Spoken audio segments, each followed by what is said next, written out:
우리가 운동을 하는데 하기 싫을 때가 있고 귀찮을 때가 있어도 건강 관리를 위해서 운동을 열심히들 합니다. 자녀들이 공부하는 것을 보면 게임하고 싶고 친구와 나가 놀고 싶지만 꼭 참고 열심히 공부하는 모습을 보면 대견하고 장하기도 합니다. 하나님의 백성들은 신앙생활을 어떻게 할까요? 하나님의 백성들이 신앙생활하는 이 모습은 감사로 하는 것이고, 만일에 감사하는 마음이 없다면 신앙생활은 하기가 수월하지 않고 여간 어려운 게 아닙니다. 그저 감사한 마음이 가득해야 기쁨으로 찬송할 수 있고 즐겁게 섬길 수 있음을 믿습니다. 오늘 주일인데요, 또 맥추감사절인데 맥추절이 한문자된 이름입니다. 보리맥자와 결실추자, 가을추도 되지만 이럴 때는 결실추자인데 절기, 이 절기절자는 명절 절자입니다.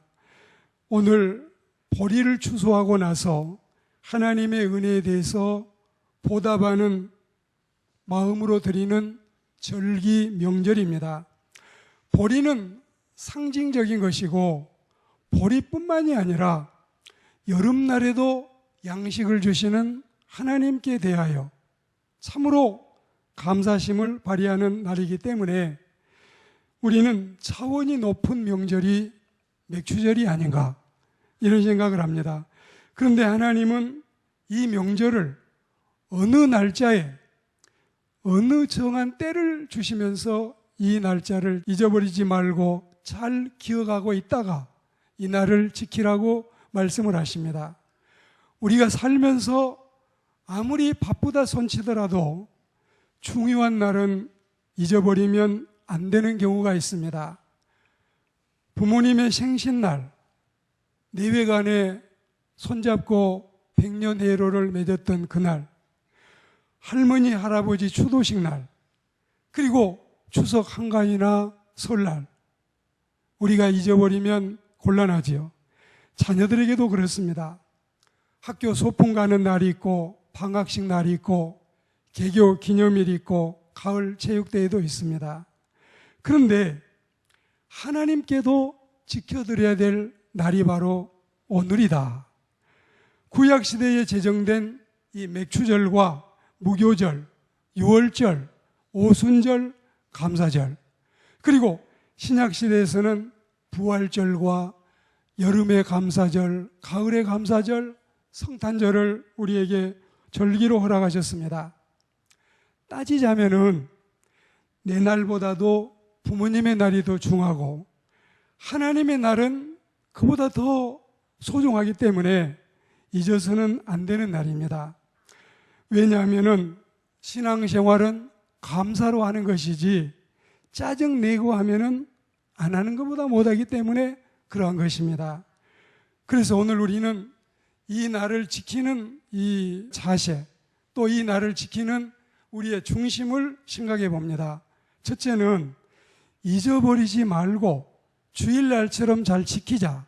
그리고 두 번째는 그날 하나님께 감사드리고 예물도 드린다. 세 번째는 부지런히 일해서 자기 양식을 먹으라는 날입니다. 그러니까 우리는 물려받은 재산이 억수로 많아도 그거는 그거고 열심히 일을 하면서 먹고 살아야 이게 인간의 도리인 것입니다. 네 번째는 주변에 우리의 어려운 이웃이 있으면 그들과 나누어 먹는 날이 바로 오늘입니다.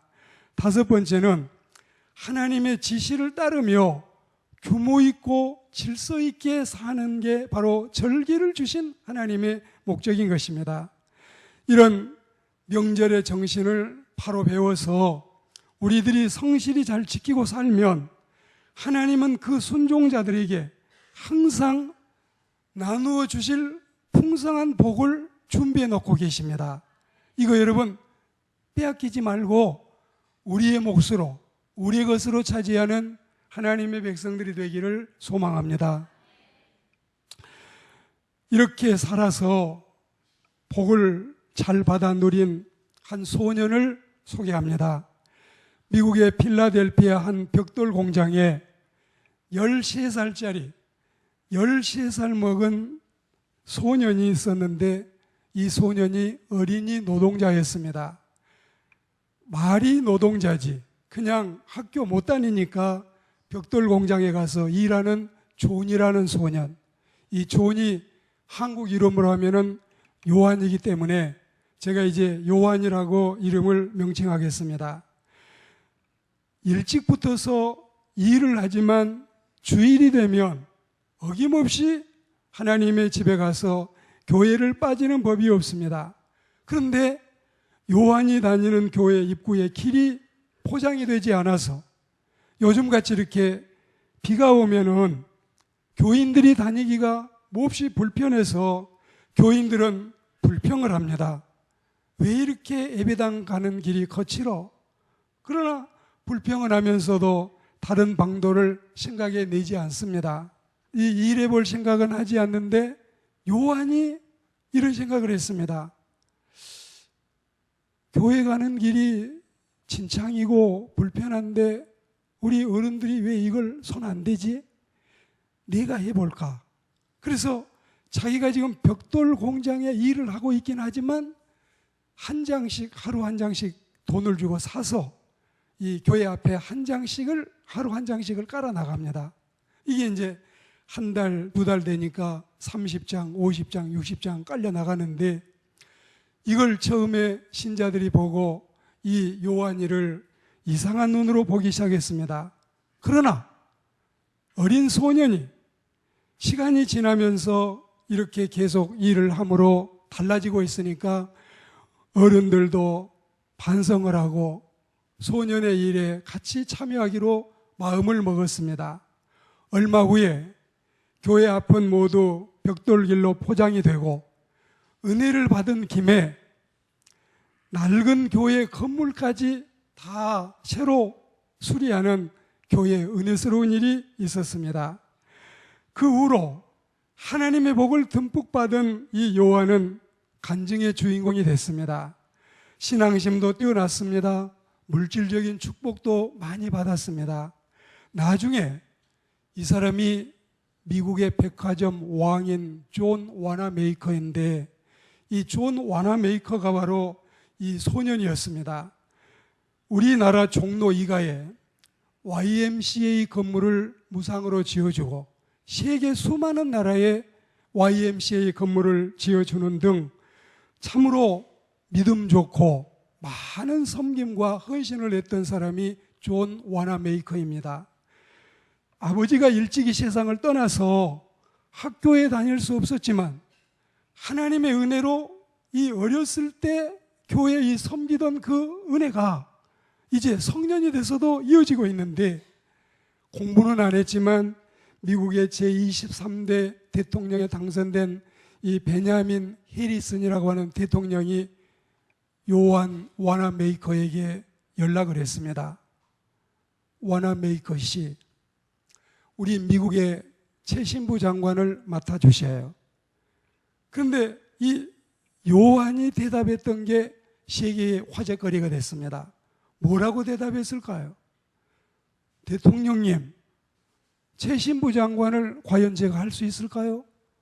그러나 하나님이 은혜 주시고 시키면 해볼 수 있겠지만 주의를 지키는데 지장이 온다면 장관 하지 않겠습니다. 그러니까 대통령이 주일 얼마든지 지킬 수 있도록 주일날 절대 강요회의 하지 않고 신앙생활 잘하도록 할 테니 최신부 장관을 맡아주셔요. 그래서 이 사람이 최신부 장관까지 됐던 것입니다.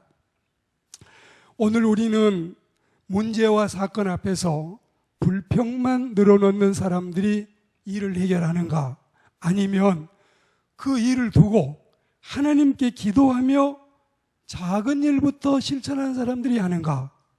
우리는 믿음 있는 사람, 긍정적인 사람, 감사의 사람이 필요한 이 시대를 살아가고 있습니다. 우리가 우리가 감사할 수 있는 하나님의 백성들이 되기를 축복합니다. 장로님이 교회를 위해 기도하시면서 눈물을 흘리는 모습을 보았습니다. 교회 몇 분이 모여서 모임에서 우리 교회 낡은 교회 간판을 새로 수리하자는 의견이 있었습니다. 이런 의견이 있기 전에 신자들 몇 분이 저에게 목사님, 교회 간판 좀 고치면 좋겠어요. 너무 낡았어요. 어떻게 좀 해보셔요. 이런 이야기를 몇 달 전부터 들었는데 이번에 그런 이 의제를 내놓게 됐습니다. 마음속에서는 간절한 마음이 있지만 그래도 다들 살기가 힘들고 어렵기 때문에 어찌 해볼 생각을 못하고 있습니다. 그러면 나중에 합시다. 연말에 가서 또 생각합시다.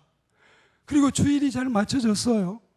그날 저는 또 다른 가정에 신방 갈 일이 있어서 그 가정을 신방을 하고 돌아오는 길인데 연락이 왔습니다. 목사님, 그 교회 간판을 제가 다 하겠습니다. 이런 분이 있었어요. 그런데 그 이야기를 들어보니까 제가 한 달에 50만 원씩 수입이 있는데 1년분이면 되겠습니까? 근데 원래 사실 우리는 그 견적을 받아둔 게 있어서 그렇게 많이 안 들어도 충분히 할 수 있습니다. 그래서 오늘 아침에 보니까 헌금을 드리면서 이 정한 가격 헌금을 350만 원을 드리면서 더 비용이 많이 들면 이걸 다 제가 더 하겠습니다. 이런 분들이 여러분 하나님의 일을 해내는 것입니다. 그러니까 우리는 하나님을 섬기는 신앙을 가지고 있잖아요. 우리는 반상회의 모임, 동창회 모임, 향후의 모임이 아니잖아요. 그래서 하나님이 기뻐하시는 믿음의 삶을 우리가 살아가고 섬김과 헌신에 이 복을 우리가 차지할 수 있는 이런 감사심이 우리에게 있어지기를 소망합니다. 얼마 전에 제가 성산에 올라갔는데 이 교회에 있을 때는 정신없이 살다가 성산에 올라가니까 옛날 일들이 새록새록 떠오르기 시작했습니다. 그런데 여러분이 만약에 바다에 나가서 낚시를 하시다가 110cm짜리 대어를 낚았는데 거의 끌어올리다가 놓치게 됐다. 너무 허망하지요? 너무 허망해요. 그런데 나중에 다시 이제 낚시질을 해서 한 50cm짜리를 낚았다. 다행으로 생각할 수 있습니다. 우리는 여러분 지금은 잊혀진 전설 같지만 또 이게 누구를 탓할 일도 아무도 없지만 우리가 이 주차장을 반쪽을 구입을 했습니다. 원래 반쪽을 구입하기 전에 온 짝을 위에 구입할 수 있는 그런 기회가 있었어요. 어느 모임에 제가 그랬어요. 우리가 다 가난하고 어려우니까 한 10분의 1 최선만 하면 제가 헌금 드릴 사람을 데려오겠다. 그 사람이 수억을 드릴 수 있다. 나머지는 은행의 도움을 받으면 된다. 근데 그때 여러분 우리가 다 이걸 못했어요. 다 어려우니까. 우리가 조금만 더 하나님의 교회를 생각하고 교회는 주인이 없는 무주공산처럼 다 우리가 맡고 있는 직장이 있고 경영하고 있는 회사가 있고 살림을 하고 있는 가정이 있기 때문에 한 주간이 일이 결정이 안 되면 2주간이 되고 한 달이 되고 밀려나가는 것입니다. 하나님의 교회를 생각할 때 우리는 누가 하리요? 주여 내가 여기 있으니 나를 보내주십시오. 이런 믿음을 가지고 주님을 섬길 때 하나님이 우리를 기뻐하실 줄 믿습니다. 우리에게 지금 중요한 교훈이 되기 때문에 이거는 누구를 탓하지도 않지만 앞으로도 우리는 이걸 반면교사로 거울을 삼아서 하나님의 일을 잘해서 주님을 영화롭게 하고 복을 받는 우리들이 되기를 축복합니다. 말씀을 맺겠습니다. 그렇습니다. 신앙생활은 기쁨으로 하는 것입니다. 억지로 할 수 없습니다. 감사로 하는 것이 신앙생활임을 믿습니다. 출애굽기 23장 16절에 지시하시고 말씀하신 맥추절도 그렇습니다. 맥추절을 지키라고 하신 그 하나님의 은혜를 우리는 잊지 아니하고 이날을 귀히 여기고 하나님을 영화롭게 하는 믿음의 백성들이 되기를 축복합니다. 지난번에 우리는 이 작은 교회를 태국에 세웠는데 이번에는 케냐에 단독으로 교회를 하나 세우려고 하고 있습니다. 우리는 선한 일에 열심내고 어찌하든지 하나님의 일에 동참자가 돼서 하나님이 기뻐하시는 일을 한다면 감사로 하나님께 제사를 드리면 시편 50편 15절 16절 환난 날에 너희가 나를 부르면 그때 내가 너를 건져내겠다. 이 말씀대로 하나님을 향해서 감사의 신앙생활을 함으로 우리의 일생이 풍요로운 하나님의 복으로 주렁주렁 열매 맺혀지는 은혜로운 신자들이 되고 은혜로운 교회가 되기를 주의 이름으로 축원합니다.